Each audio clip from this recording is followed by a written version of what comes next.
যে হাত দিয়ে রাস্তায় বসে তুরুপ চালায়, টেক্কা চালায়, আমি নবীর মেম্বারে বসে বলছি মুনাফিকের বাচ্চা। যে হাত খোদার মসজিদে আজান হয় আর চার মাথার মোড়ে দাঁড়িয়ে কেরাম চালায়, চিডিংবাজের হাত, মুনাফিকের হাত, কাউরার হাত, ইমানদারের হাত নয়। কোন মাল্লাল যদি থাকো দাঁড়াও। যে হাত দিয়ে সুদের টাকা গনে প্রমাণ না করতে পারলে যেতে দেবেন না। যে হাতে সুদের টাকা গনে এ হাত ইমানদারের হাত হতে পারে না। এই বাবু ভালো করে শোনো, জলসা শুনে, কোরআন শুনে আর নবী দিবস করে যদি জান্নাতে যাওয়া যায়, আবু জেহেল সবার আগে জান্নাতে যাবে। এক কথা শুনছো? যদি জলসা শুনে, নবী দিবস করে, মিলাদ দিয়ে আর কোরআন শুনে জান্নাত পাওয়া যেত, আবু লাহাবের থেকে আগে কে জান্নাতে যেত বলো? পাকামি করার জায়গা পাও না। খালি হাত তুলে মুসলমান, উম্মতে মুহাম্মাদি, আশিকে রাসূল।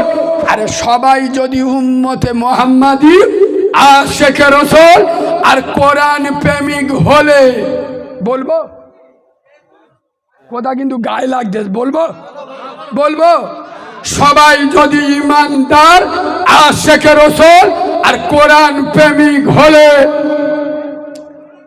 নিজের বিয়েতে শ্বশুরের পাছায় বাঁশ দিয়ে আপনার আত্মীয়ার মোটর সাইকেল, সোনা দানা, খাট বিছনা নিল যারা, এসব আল্লাহর ওলিগুলো কারা?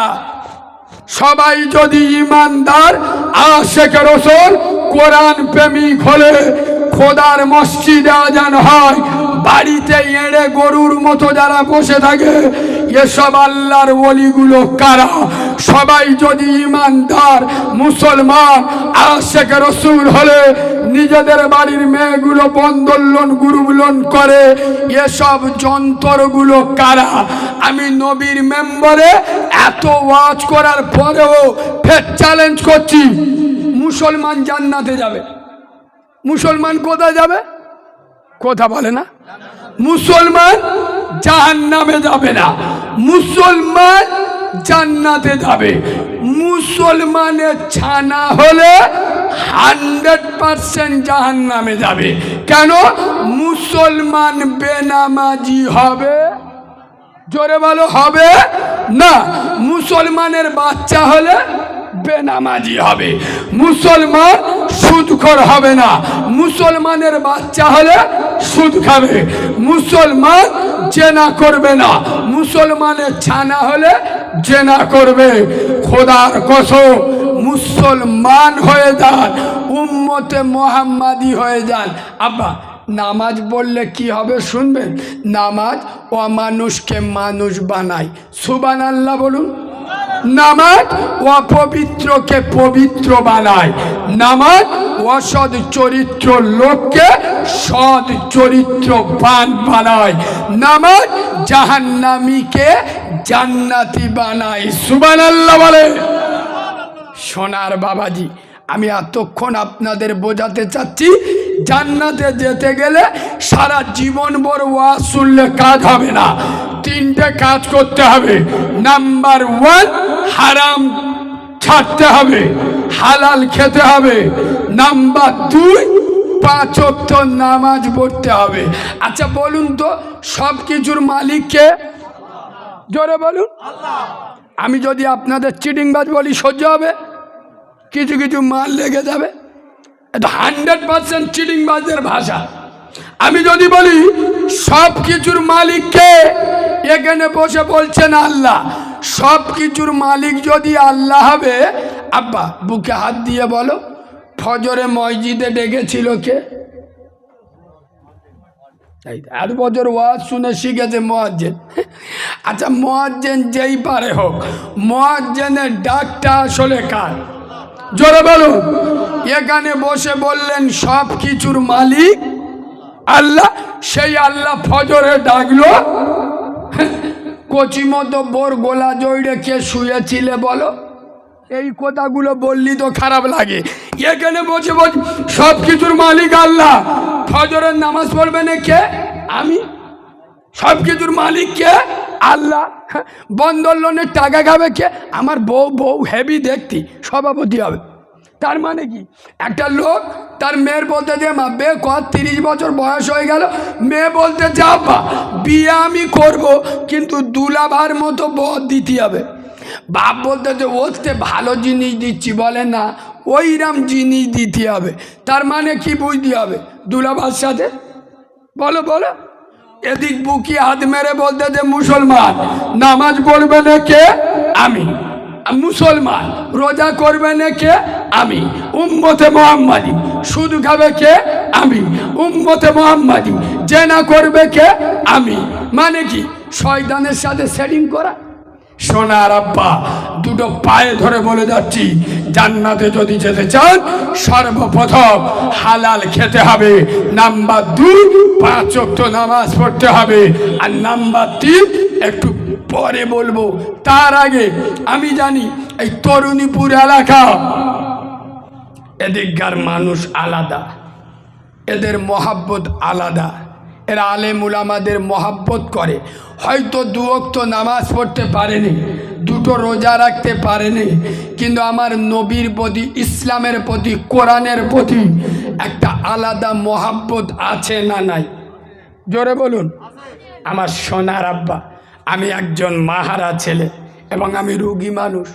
খুব কষ্ট করে প্রায় 200 কিলোমিটার রাস্তায় এসেছি। আমি আপনাদের জন্য দোয়া করব। আগামী বছর এই জলসাটা হবে। কমিটির তরুণ যুবক ভাইয়েরা, আমি শুনে এত খুশি হয়েছি। এরা এই জলসাটা প্রতি বছর দিত, দোকানপাট মেলার মতো ভিড় হতো, কিন্তু তরুণ যুবকেরা আগিয়ে এসে বলল ইনশাল্লাহ এই বছর থেকে আমরা খোরাকি বাদে দেনা করব না, মেলা বসাবো না। আমি মাহারা ছেলে, এদের জন্য দোয়া করে যাব, আল্লাহ যেন হজরতে ওমরের মতো এদের কবুল করে নাই। বলেন আল্লাহুম্মা আমিন। আর মুরব্বীদের বলে যাব, আমার কথা ভুল ভাববেন না, মুরব্বীরা এবার পিছিয়ে সরে যান, অবসর নেন। যুবকদের মসজিদে দায়িত্ব দেন, মাদ্রাসায় দায়িত্ব দেন, মক্তবে দায়িত্ব দেন, জলসায় দায়িত্ব দেন। কেন? খোদার কসম, যুবকরা এগোলে ইসলাম এগোবে। যুবকদের ভিতরে আমরা যদি ইসলামের মহাব্বত ঢুকিয়ে দিতে পারি, যুবকরা এগোলে ইসলাম এগোবে। আগামী বছর এই নবীর প্রেমের জলসায় এতগুলো লোক এখানে বসে আছে, আমি 5000 10,000 চাইব না। যদি এখন না থাকে, আগামী বছরের জলসায় মাত্র 2000 টাকা।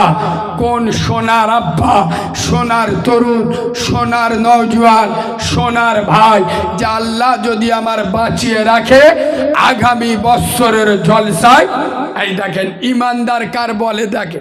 আমি জানি এখানে ইমানদার আছে। খাতা কলম এগুলো আগে সেরে নি, এগুলো লিখে না। কি নাম আব্বা? দেখে কি নাম বাবু? কি বল? রবিউল ইসলাম।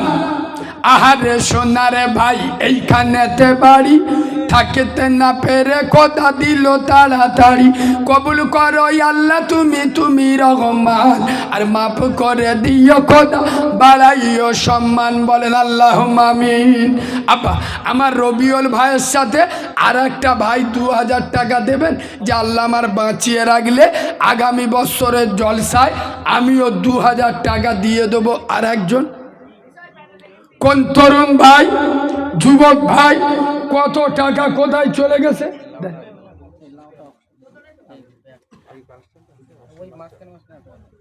কালেকশনটা আগে করে নিলে ঠিক। বাবু, একটা লাউ এসছে এখানে। কোন সোনার বাবাজি আছেন? দেখেন, আমরা বিরাট কোহলির জার্সি নিয়ে, MS ধোনির ব্যাট নিয়ে নিলামে তুলি। এটা নবীর মাহফিল, এতগুলো লোক, এই টাকার দ্বারাই ইসলামের কাজ হবে, নবীর মাহফিলের কাজ হবে। এই লাউটা কত টাকা দেবেন? কোন সোনার ভাই আছেন হাত তুলে বলুন ইনশাল্লাহ যে আমি এত টাকা দেব। আছেন কোনো সোনার আব্বা? আল্লাহ আপনার রুজিতে বরকত দেবে, ব্যবসায় বরকত দেবে, জান মালে বরকত দেবে। আপনি নিজে থেকে একটা আপনার চয়েস মতো দাম বলেন ইনশাল্লাহ। আছেন কোনো সোনার বাবাজি, সোনার তরুণ, সোনার নওজোয়ান? এই লাউটা কত টাকা দেবেন বলেন? আপনি নিজে থেকে বলেন ইনশাল্লাহ, আপনার যেটা ভালো লাগবে যে ভাই আমি এত টাকা দেবো। আছেন কোনো সোনার আব্বা? আছেন কোনো সোনার তরুণ, সোনার নওজোয়ান? নবীর মাহফিলে স্মৃতি হয়ে থাকবে কাল কিয়ামতের দিন। এই চিত্র আল্লাহর কিয়ামত। কি বলছো বাবু? আব্বা বলেন এই লাউটা কত টাকা দেবেন ইনশাল্লাহ? একজন দাম বলেন ইনশাল্লাহ। একজন বলেন যে আমি এত টাকা দিয়ে নিতে চাই। কোনো ভাই নাই অপশানে ওঠার মতো? অন্তত দামটা বলুন যে আমি এত টাকা দিলে নিতে পারবো। এতগুলো লোকের ভিতরে কোনো ভাই নাই ইনশাল্লাহ? আলহামদুলিল্লাহ। কই ভাই হাত তোলো দেখি। মাশাল্লাহ। রবিউল ভাই না? রবিউল ভাই 200 টাকা দাম দিলেন। আর কোনো ভাই আছেন লাউটা 200 টাকার উপরে দাম দেওয়ার মতো? আর কেউ আছে?